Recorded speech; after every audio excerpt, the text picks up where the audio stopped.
ખેતીની જમીનમાં જોશે નહીં. માનો કે મેં એકવાર લઈ લીધો, સીધું મને દીધું, બીજી વાર મને કે આમાં ન મળે, મેં જંત્રી લેવી દીધી, આલે આ જંત્રી સુધી તું મને કરી દે, જંત્રી સુધી કરી દીધી. પછી મારે બીજો કટકો હતો પણ મારે નહોતો હલવાડો એને એમાં, કારણ કે મારો હલવાઈ જાય ને કટકો. એટલે એ એકને કટકા ઉપર એક છોકરાને 2 વર્ષનું મેડિકલ ખાલી જોતું હતું, 5 વર્ષનું હતું એમાં. હું તારે 2 વર્ષનું આમાં જ નખાય, MBBS કરી લે એટલે છૂટું થઈ જાય. બીજાને નવું MBBS માં નવું આપું ને, મારા ભાણા માટે નવું દીધું, એટલે રાજુભાઈ આવે છે છોકરા માટે આ બાજુ દીધું મેં, પછી ઓલું ત્રીજું દીધું. તો સમજીને આપણે નાખી જાય એમાં, એટલે એક કટકો આપણો છૂટો થતો જાય. તો એ પાછું 5 વર્ષ હલવા હે.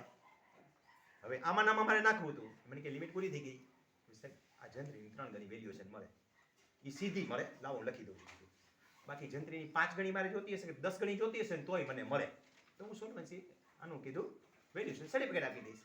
એટલે મોઢું જોઈને મને કે જાઓ.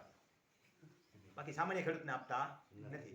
જંત્રી ઓફિશિયલ કઢાવવાની, પહેલાં શું કરવાનું, જંત્રી 300 રૂપિયા ચાર્જ છે, 300 રૂપિયા ઉપરના છે દીધો. ત્યાં ઓલી જંત્રીની આ નકલ રહીને તમને ઝેરોક્સ કરી દે, આમ કરીને સિક્કો મારી દે, લઈ જા, લાય 600 રૂપિયા કે 1000 રૂપિયા, તો તમારી પાસે જેવા વકીલના ચાર્જ બાંધેલા હોય છે, બાકી પબ્લિકના ચાર્જનો કાંઈ નેઠો નથી હોતો. તે તમને કોપી આપી દે, પછી એ કોપી છે એ વેલિડ છે. તમે મોઢે ભાવ કયો એ હાલે નહીં, તમે આમાંથી જંત્રી કાઢો એ હાલે નહીં. ઓફિશિયલ જંત્રી સિક્કાવાળી કઢાવી પડે છે. એ જ જ્યાં ચોપડો રાખ્યો છે જંત્રીને, એમાંથી તમારું પાનું તમારે ઝેરોક્સ કરી લેવાનું. આખો હોય છે ને ચોપડો, એક પાનામાં જેટલા સર્વે નંબર હમાતા હોય એટલા આવી ગયા હોય, એ કોપી કઢાવી લેવાની, ને એને ખરી નકલ માટે દેવાની.